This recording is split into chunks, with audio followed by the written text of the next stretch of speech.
Et salut tout le monde, on se retrouve aujourd'hui pour l'épisode 6 de notre série Parlons Jeux et aujourd'hui nous allons parler de Super Mario Kart.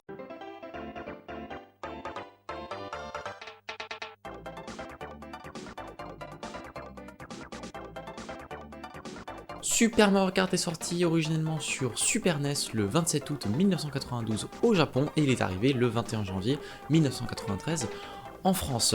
C'est un jeu que j'ai complété le 13 janvier 2024, j'y reviendrai juste après, en 1h30 de jeu, sachant qu'il faut en moyenne 2h30 pour les joueurs sur How Long to Beat pour finir l'histoire. Alors, qu'est-ce que c'est que Super Mario Kart ? Super Mario Kart est le tout premier jeu de course intitulé Mario, que Nintendo a créé. En fait, ils s'étaient inspirés du jeu F-Zero sorti sur la Super NES et ils se sont dit ce serait cool qu'on fasse nous aussi un jeu comme ça, mais Miyamoto voulait absolument intégrer du multijoueur, c'est-à-dire une option pour jouer à plusieurs personnes, parce que lui il aime bien faire, et on a pu le voir avec les autres jeux Mario, c'était vraiment essayer de faire des jeux vraiment fun. On s'en fout des graphismes, on s'en fout des performances, on s'en fout de qui est quoi, tant que le jeu, les gens peuvent passer un bon moment dessus, c'était son seul objectif. Donc lui voulait essayer de faire un jeu qui s'inspirait de F-Zero. Au début ça donnait juste un jeu de course, mais ils trouvaient que c'était pas très ouf, et ils essayaient de faire des conducteurs un peu différent, mais sauf que ils trouvaient que c'était pas la meilleure des idées, parce que certains n'arrivaient pas à voir lesquels étaient lesquels, de par la qualité de la Super NES, et il y a un jour un employé qui s'est dit si on remplaçait un conducteur par Mario, et en fait ils ont adoré l'idée, et en fait en remplaçant un conducteur par Mario, et en remplaçant les autres conducteurs par d'autres personnages de l'univers Mario, en fait ils se sont rendus compte que c'était infiniment plus simple pour identifier quelle carte était qui en fait. Enfin, pardon, quelle voiture était qui. Deuxièmement, lors de la création du jeu, ils voulaient faire un jeu de course voiture. F-Zero, eux, c'était des vaisseaux, mais de par en fait les restrictions de la console, ils pouvaient pas faire des maps aussi grandes que F-Zero. F-Zero, vous avez vraiment des maps gigantesques avec des énormes lignes droites qui donnent une sensation de vitesse incroyable. Pour Super Mario Kart, ils pouvaient pas faire ça, donc c'est des maps qui étaient vraiment plus compactes, donc des maps qui faisaient des virages extrêmement souvent. Et ils se sont rendus compte qu'avec les voitures ça passait pas bien, et à un moment il y en a qui ont eu l'idée de se dire mais attends, si c'est un petit circuit, autant faire des karts. Et c'est de là qu'est venue l'idée de faire un jeu de karting, de par en fait les restrictions de la console, d'avoir une map petite, du coup plein de virages, du coup qui dit un petit circuit, petite voiture. En vrai c'est quand même fou de se dire que c'est à cause des limitations de la Super NES qu'on a la série Mario Kart aujourd'hui. Parce que si c'était pas emmerdé avec ces limitations là, on aurait eu un jeu à la F-Zero. C'est quand même fou. Et aussi pendant le process, pour comprendre comment ça fonctionnait du kart, en fait il y a toute l'équipe qui était partie faire du karting pendant le développement du jeu, pour voir un petit peu ce que ça donnait. Si vous voulez en savoir plus sur l'histoire en elle-même de la création de Super Mario Kart et plus en détail, je vous recommande la vidéo de Gaming Historian qui fait vraiment des vidéos ultra complètes, et ça je les trouve ultra quali ces vidéos là. Comment se compose le jeu ? Alors le jeu se compose de plein de circuits différents, au total il y a 20 circuits différents, mais avec des thèmes de circuits qui se répètent. Donc vous avez les circuits Mario, vous avez les circuits de Chocolate Island inspirés de Super Mario World, vous avez la Koopa Beach, vous avez la Vallée Fantôme, le château de Bowser et la route arc-en-ciel, la Rainbow Road. Tout ceci est réparti en deux catégories, donc vous avez le 50cc et le 100cc. Alors je crois que vous avez le 150cc, mais je l'ai pas débloqué. Dans le 50cc, vous n'avez droit qu'à 3 coupes, la coupe champignon, la coupe fleur et la coupe étoile. Et dans la 150cc, vous avez ces 3 mêmes coupes, plus la coupe spéciale. Et dans chaque coupe, dans le mode Grand Prix, vous avez 5 courses. Maintenant dans les Mario c'est 4 courses par Grand Prix, à l'époque c'était 5. Et petite particularité, lorsque vous faites les courses, vous devez faire des tours le plus vite possible. Pour pallier aux limitations des petits circuits, ce qu'a fait Miyamoto, c'est augmenter le nombre de tours. Tous les circuits, vous devez faire 5 tours pour gagner. Alors que maintenant, sur les jeux Mario actuels, vous avez besoin de faire que 3 tours. Et j'ai envie de dire, heureusement qu'ils font que 5 tours, parce que je crois que les plus petits circuits, si vous êtes vraiment bon, je crois qu'il y a un circuit, je faisais à un moment un tour en 16 secondes. Des hommes, s'il y avait que 3 tours, ça durait même pas 50 secondes la course. Et il y en a qui arrivent à le faire encore plus vite que ça. Et pour accompagner ça, vous avez bien sûr le mode Time Trial, donc là c'est juste en fait un chrono, et vous avez un mode de joueur, parce que vous avez peut-être dû le voir sur les images que je vous ai montrées, l'écran est toujours scindé en deux. C'est-à-dire que quand vous jouez en mode un joueur, vous avez votre caméra en haut, et la map en bas. Si vous appuyez sur un bouton, la map d'en bas s'enlève et ça devient votre miroir qui vous montre derrière vous. Mais lorsque vous faites le battle mode, donc là c'est le mode coop, enfin pas coop, mais le mode à deux, là du coup c'est un joueur en haut, un joueur en bas. Alors dans les faits c'est cool. Ça facilite grandement le fait de jouer en battle mode. Quand vous êtes en Grand Prix, au moins vous avez une bonne vision de la carte. Le problème c'est que quand vous jouez seul, la zone pour conduire est minuscule. Et encore que là je joue sur un bon écran qui techniquement j'upscale le machin. Mais j'imagine même pas à l'époque ce que ça devait donner sur déjà la qualité originale de la NES, c'est-à-dire la résolution qu'elle devait avoir, plus pallier à ça sur les télés de l'époque. Mais si c'est pas possible, on devait rien y voir. Aussi, autre truc, pendant la création du jeu, Miyamoto ne voulait pas faire un simple jeu de course, il trouvait ça un petit peu chiant, et il voulait que tout le monde ait sa chance de pouvoir gagner, qu'on soit bon pilote ou pas. Donc c'est pour ça qu'ils ont rajouté les items. Alors les items, là je vous montre quelques petits extraits, c'est pas les boîtes qu'on connaît tous, qu'on doit casser pour avoir un item, non c'est au sol. Vous allez me dire, oui mais dans les jeux Mario aussi c'est au sol. Non, non, là c'est au sol, genre c'est peint sur le sol en fait l'item, vous devez juste rouler dessus. Alors vous n'avez pas tant d'items que ça, mais ils sont suffisants à même. Donc vous avez le champignon qui vous permet d'accélérer plus vite, la carapace verte, vous la tirez vers la ligne droite, jusque là tout le monde connaît, la carapace rouge qui quand vous la tirez va essayer d'aller abattre le joueur qui est juste devant vous. Vous avez l'étoile, jusque là on est tout bon, les bananes, un classique, vous avez l'éclair qui permet de rétrécir tout le monde sauf vous, vous avez des pièces, donc vous pouvez récolter un item qui vous donne des pièces, je vais venir après aux pièces, et vous avez la plume qui n'existe que dans ce Super Mario Kart là, elle n'est pas revenue ailleurs, et plume qui s'inspire directement de Super Mario World qui en fait permet de faire sauter votre carte beaucoup plus haut. Ça permet dans certains cas de pouvoir passer certains raccourcis. Alors je devrais que moi j'ai jamais trop réussi à l'utiliser, mais bref. Et pour en venir aux pièces, vous aviez sur le sol des pièces que vous pouvez récupérer tout au long des courses. Et du coup, plus vous avez de pièces sur vous, et techniquement plus votre carte peut aller plus vite. Un peu comme dans les jeux récents. Alors je devrais que personnellement, le concept des pièces dans un jeu Mario, ça m'est un petit peu inconnu parce que les deux seuls jeux Mario auxquels j'ai le plus joué, c'est Mario Kart DS et Mario Kart Wii. Et dans ce jeu là il n'y a pas le concept de pièces, donc à chaque fois que je vois un jeu Mario avec des pièces, ça me paraît bizarre. Alors que c'est le cœur même du jeu, vu que le concept des pièces y est depuis le tout premier jeu. Mais bon, c'est comme ça, quand on a été habitué à quelque chose, c'est difficile de revenir en arrière. Maintenant, les différents personnages que vous pouvez contrôler. Alors là aussi, vous avez un bestiaire assez varié, donc vous avez Mario, Luigi, jusqu'à assez classique, Peach, Todd, Koopa, Yoshi, Donkey Kong Jr., et Bowser. Ce qui fait que techniquement, Super Mario Kart est le premier jeu dans lequel on peut jouer Bowser, et je pense que ça devait faire bizarre à l'époque de se dire qu'en fait, dans tous les jeux, Bowser c'était le méchant. Oh bah là, c'est un mec sur un kart au pif. Deuxièmement, pourquoi Donkey Kong Jr. J'ai vu ça dans une vidéo, en fait Donkey Kong Jr. a un t-shirt blanc sur lui, et ça le rend plus simple à identifier. Alors que si c'est juste Donkey Kong avec sa fourrure marron, ça aurait été plus compliqué. Ces différents personnages, lorsqu'ils jouent contre vous, lorsque vous ne les jouez pas, en fait eux ne récupèrent pas les items sur le sol. Eux, ils ont un item prédéfini de par leur personnage, qu'ils peuvent faire pop un petit peu à l'infini pour vous faire chier en fait. Ils avaient fait ça à l'époque pour un petit peu alléger la surcharge de calcul sur la console, parce que si la console devait gérer chaque CPU et chaque item aléatoire qu'elle devait avoir, en fait elle aurait pas pu tenir. Donc Mario et Luigi, c'est l'étoile, Peach et Todd, c'est un champignon mortel qui vous fait rétrécir, donc c'est le même effet que l'éclair du coup que sur vous, donc un item unique. Yoshi il a un œuf qui a le même effet que la banane, il le lâche derrière et si vous le prenez vous tombez. Donkey Kong Jr. il a la banane, ce qui fait qu'il peut soit la larguer derrière lui, soit vous la lancer et essayer même de la lancer devant vous pour que vous la preniez. Koopa, bon bah c'est une carapace. Bowser c'est une boule de feu. Ok, il peut soit la lancer derrière, soit devant, c'est super le machin, pas du tout craqué. Bien, maintenant que j'ai parlé un petit peu de qu'est-ce que c'était Super Mario Kart, de faire un résumé, tout ça, je vais maintenant discuter de ce que j'ai réellement pensé sur le jeu et aussi expliquer pourquoi j'ai sorti la vidéo shorts que vous avez vue il y a quelques jours. Oui, parce que je n'en ai pas encore parlé. Ce jeu, je l'ai détesté. Voilà, je vous le dis, j'ai détesté ce jeu. Je l'ai fini hier et à la base, je m'étais dit, ok, là, j'ai fini l'épisode 5 de ma série Parlons Jeux, donc j'ai parlé de Super Mario World 1, Super Mario World 2, donc le prochain jeu que je dois faire, c'est un jeu que je n'ai pas encore fait, j'aimerais bien le faire en live. Je crois que je l'avais un petit peu mentionné dans la vidéo d'avant, et je me disais, ouais, mais en vrai, faire un live sur le premier Super Mario Kart, ça ça va intéresser qui? Enfin, de 1, ça va intéresser qui? De 2, j'ai jamais trop fait ce genre de vidéo, donc pour un premier live, c'est pas ouf.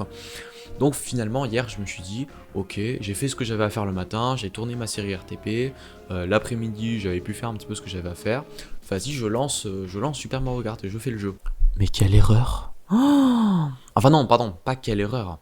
Quel bonheur plutôt de ne pas avoir fait ce jeu en live. Non, parce que je pense que si je l'avais fait en live, je me serais pris un ban YouTube en 20 minutes. Parce que j'y ai joué 1h30, sur ces 1h30, j'ai dû rager pendant 1h10, facilement peut-être.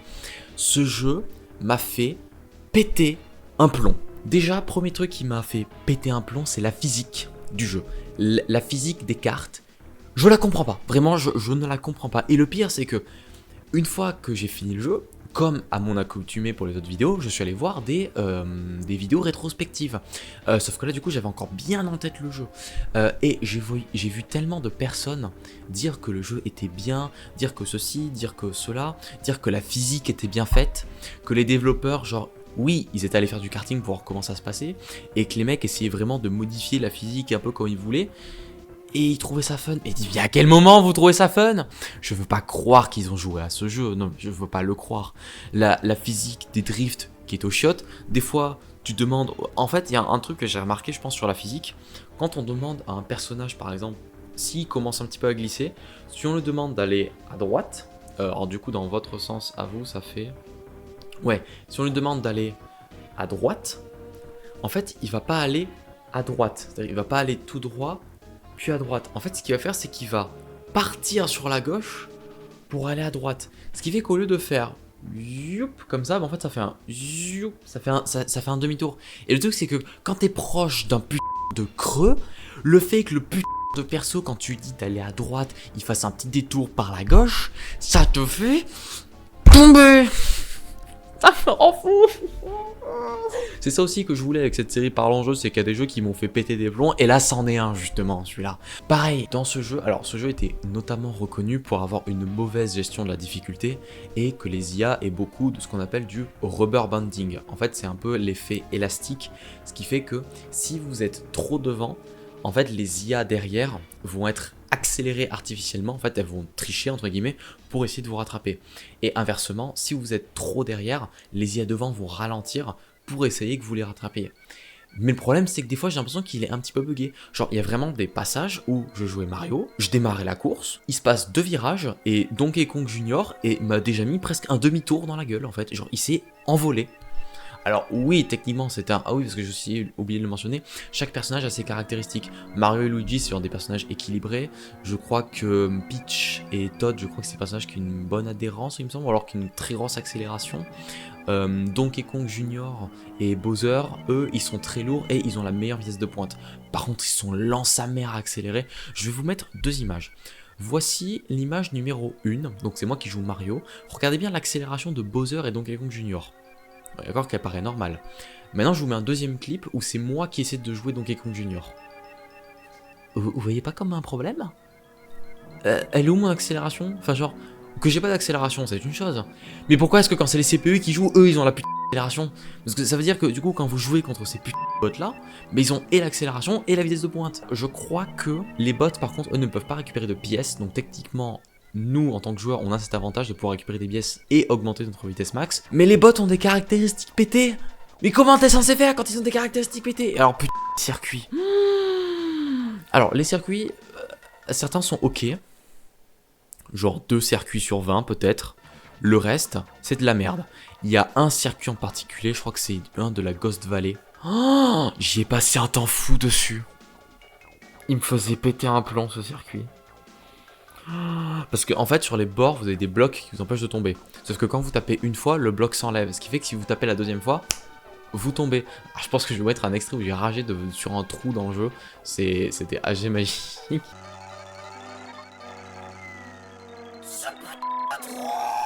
Mais vraiment ce jeu m'a poussé à bout. Autant il y a des jeux que j'ai trouvé durs mais que j'ai pu faire sans trop de soucis. Par exemple Zelda Ocarina of Time, on va le dire comme ça. Autant quand un jeu je le trouve injuste dans sa difficulté, ça me fait péter un plomb. En fait je pense que ce qui me dérange le plus dans le jeu c'est la physique du jeu. En fait si la physique du jeu était ok, C'est-à-dire que si les cartes avaient l'adhérence qu'ils sont censés avoir, et si les drifts étaient bien gérés aussi, bordel de merde, je pense que je l'aurais un petit peu plus apprécié, ça aurait été un peu plus technique, mais là vraiment j'ai l'impression que ce n'est que de la putain de RNG, la physique dans ce jeu. Il y a, dans le château de Bowser, il y a des roches par terre, donc quand c'est des formats de pavés, ça va. Par contre, quand c'est tout lisse, là vous n'avez pas beaucoup d'adhérence. Et c'est un peu la même parce que des fois Mario ne va pas là où il veut. J'ai essayé vraiment de faire le jeu un maximum sans save state. J'ai tenu peut-être 40 minutes sans ça. Les 45 dernières minutes, j'ai utilisé des save states parce que vraiment je n'en pouvais plus. Parce que aussi vous avez un système de vie. Imaginons vous finissez la première course premier. Pour la deuxième course, vous allez commencer premier. Bon, ça en vrai c'est cool, tu vois. Tu finis premier, tu es récompensé de recommencer premier. Si jamais, quand tu finis une course, tu finis moins de quatrième, tu es obligé de recommencer la course. Obligé. Et si tu fais ça, même si tu avais fini premier à la course d'avant et du coup tu avais commencé premier à celle-là, quand tu vas la refaire, ça va te faire commencer 8ème. Super. Ah aussi, les erreurs dans ce jeu sont impardonnables. Vous pouvez être premier. Si jamais vous prenez un item et que par exemple vous tombez dans un trou, vous allez vous retrouver entre 6ème et 8ème. Genre d'un seul coup. Et bonne chance pour rattraper. Alors oui, vous avez droit à des meilleurs items quand vous êtes à l'arrière, mais bonne chance quand même. Et aussi, il y a un truc qui m'énerve, c'est que dans la physique, lorsque vous tapez des putains, ça vous fait rebondir. Et des fois, ça fait un peu des effets en chaîne, et c'est impossible d'aller droit, vous finissez par tomber, vous rebondissez sur un mur, vous pouvez taper un joueur, ce qui fait qu'en fait, des fois, c'est impossible de contrôler votre carte, des fois, vous tapez un joueur, vous prenez un mur en pleine face, enfin, pile une colonne qui sépare deux voies. Non, c'est un petit peu l'enfer, la physique du jeu. Et je vous le dis, je n'ai fait que le 50cc. Je n'ai pas fait le 100cc, je n'ai pas vu du coup les 5 derniers niveaux du jeu. Techniquement, je n'ai vu que 15 niveaux sur 20. Les 5 dernières courses de la course spéciale en 100cc, je ne l'ai pas faite parce que j'ai pas fait le 100cc, j'ai pas voulu. Après le 50cc, j'ai complètement craqué. Je voulais arrêter le jeu. Donc oui, techniquement, je n'ai pas vu la première Rainbow Road originelle, je n'ai pas vu la première route arc-en-ciel, mais ratio. Ce jeu vraiment m'a poussé à bout et m'a énervé. Oui, parce qu'il faut pas oublier non plus que Super Mario Kart est, je crois, le 4ème ou 5ème jeu le plus vendu de la Super NES. Alors que je l'ai trouvé affreux, putain. Alors encore une fois, je répète, dans ces vidéos, j'essaie de donner mon avis objectif, ce que moi j'ai pensé du jeu. Si vous allez sur YouTube, vous verrez plein de personnes dire qu'ils ont apprécié le jeu. Ça veut peut-être dire que le jeu est bon. Je dis juste que pour moi, en tout cas, déjà la physique du jeu, j'ai vraiment du mal. Et le concept de difficulté avec le rubber banding, il est un petit peu chiant. Ah oui, je suis en train de penser à un autre truc. Je vous avais dit tout à l'heure que chaque personnage avait un item bien défini à lui qu'il pouvait activer un petit peu quand il voulait. Je jouais tout le temps avec Mario parce que bon, c'est le personnage classique. À chaque fois que je tombais un petit peu derrière, que je devais remonter, je devais à un moment ou un autre passer devant Luigi. Et le truc c'est que Luigi, comme Mario, a un item qui est l'étoile et il peut l'activer un peu quand il veut. En fait, je pense qu'à chaque fois que je devais doubler Luigi, un coup sur deux, il m'activait sa putain d'étoile. Ce qui fait que j'étais en bon super, j'ai envie de te doubler, je peux pas, parce que si je te touche, je m'arrête, et en fait je finis bon dernier. Vraiment c'était un petit peu casse-couille ça, je dois avouer. Aussi, oh putain, je suis en train de penser à un autre truc qui m'a énervé. Il faut absolument que je vous retrouve l'extrait, que je vous le mette. Bon après j'ai que 1h30 de record, donc ça devrait se faire. Il y a un moment, sur un circuit du Bowser Castle, il y a une allée, une ligne droite, avec au bout de la ligne droite, 4 tsomps, ou 4 womps, je sais plus comment ils s'appellent, mais j'en ai oublié mon langage Mario, qui peuvent s'abaisser, du coup à intervalles différents, donc ça crée certains passages pour passer. À un moment, je suis arrivé, les 4 étaient en bas. Donc évidemment, je me les suis mangés, ce qui paraît logique. Les IA sont passés à travers. On m'explique le jeu, genre pourquoi moi je me le suis mangé, pourquoi les IA non.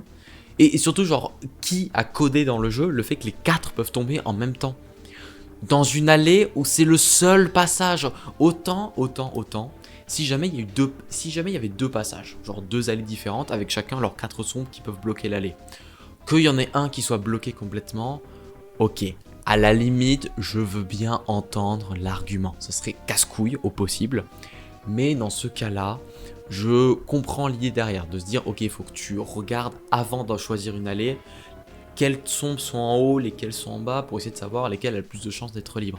Mais là, dans le seul passage, je fais comment pour passer, espèce de fils de... Tu m'expliques ? Bref, ça m'a énervé. Bon, du coup, on arrive à la fin de la vidéo, et il est l'heure du classement du jeu. Et où c'est que je mets ce jeu? Bon dernier. Mais alors, bonne dernière place. Et alors là, je me souviens, et d'ailleurs j'en ai même parlé avec quelqu'un hier soir, quand j'avais fait ma vidéo sur Zelda 2, enfin sur Zelda 1 et Zelda 2, j'avais mis Zelda 2 en tout dernier. Parce que vraiment à l'époque, c'était vraiment le jeu que j'avais le moins aimé. Il y a un pote à moi qui a vu la vidéo, c'était d'ailleurs ce même pote qui m'avait... il m'avait pas poussé, mais il m'avait raconté son expérience sur Zelda, et c'est ça qui m'avait donné envie de faire, du coup, rajouter les Zelda à ma liste. Il m'avait dit, ah quand même, je te trouve un peu dur avec Zelda 2, alors oui, t'as ragé comme un porc, oui, t'as fait des millions de save state, oui, ça a été du sang et des larmes quand tu me l'as fait en stream avec nous, mais quand même, c'est pas non plus le pire jeu de la Terre. Et à l'époque, moi je pensais vraiment que je ne mettrais aucun autre jeu en dessous de lui. En ayant continué cette série, en m'ayant remémoré c'était quoi les autres jeux, vous l'avez vu dans l'épisode 4 techniquement, avec les Super Mario Land, où j'ai mis Super Mario Land 3, Wario Land en dernière place, en dessous de Zelda 2, parce que le jeu objectivement pour moi je ne lui trouve rien. Et là, ça va être une deuxième fois où vraiment j'ai trouvé un jeu nul. Je me suis vraiment pas amusé sur ce jeu en fait. Il y en a plein qui disaient qu'ils en ont des bons souvenirs, etc., etc. Personnellement, je ne me suis pas amusé sur ce Super Mario Kart. Après, c'est que moi, hein. Vous allez dire, oui, mais parce que t'aimes pas les Super Mario Kart. Non, non, quand j'étais petit, Mario Kart DS, je l'ai poncé le jeu. Mais vraiment, je l'ai poncé et j'y passais des super moments. Que ce soit seul pour les Grands Prix ou alors avec mon cousin, je m'en souviens très bien, sur les modes bataille. Non, non, vraiment, je passais des moments de fou sur ce jeu.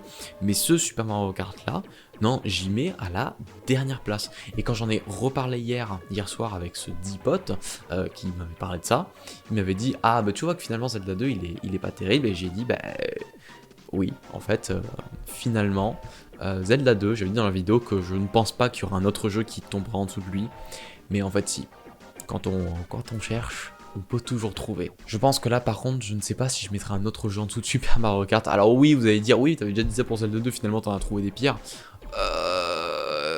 Bon, peut-être qu'il y en aura des pires que Super Mario Kart, mais des jeux où j'ai ragé comme ça, à la limite peut-être les Demon's Souls et les Dark Souls, mais disons que sur ces jeux-là, on rage pas parce que le jeu est mauvais, juste parce qu'on est mauvais, c'est ça la nuance en fait. Là j'ai ragé parce que vraiment je n'aimais pas le jeu, mais vraiment j'ai passé un mauvais moment. Mais, alors pour finir sur une petite note positive, donc là c'était la 6ème vidéo de Parlons Jeu. Pour la 7ème vidéo, si je suis l'ordre chronologique de sortie, je vais devoir parler de The Legend of Zelda, A Link to the Past. Vous imaginez même pas à quel point j'ai hâte de parler de ce jeu. Ce jeu, alors je vous le dis vite fait, il m'avait tellement marqué la première fois, enfin tellement marqué en bien, que là limite je suis tenté presque de refaire le jeu pour la vidéo, pour avoir mes propres images de gameplay, et surtout en vrai j'ai très hâte de me replonger dans des vidéos rétrospectives qui reparlent du jeu, pour essayer de me remémorer ce que fait le jeu. Bon, vous le verrez dans pas longtemps, mais moi vu que là j'ai tourné pas mal de vidéos d'avance, ouais, Link to the Past ça fait dans très longtemps que je pourrais le faire. Sur ce, si cette vidéo vous a plu, n'hésitez pas à vous abonner, à liker, à partager, à commenter. Et d'ailleurs, à commenter, n'hésitez pas à dire si vous avez déjà joué à Super Mario Kart. Que ce soit à l'époque sur la Super NES, sur la console virtuelle de la Wii ou sur la SNES Mini si vous l'avez acheté. N'hésitez pas à dire ce que vous en avez pensé.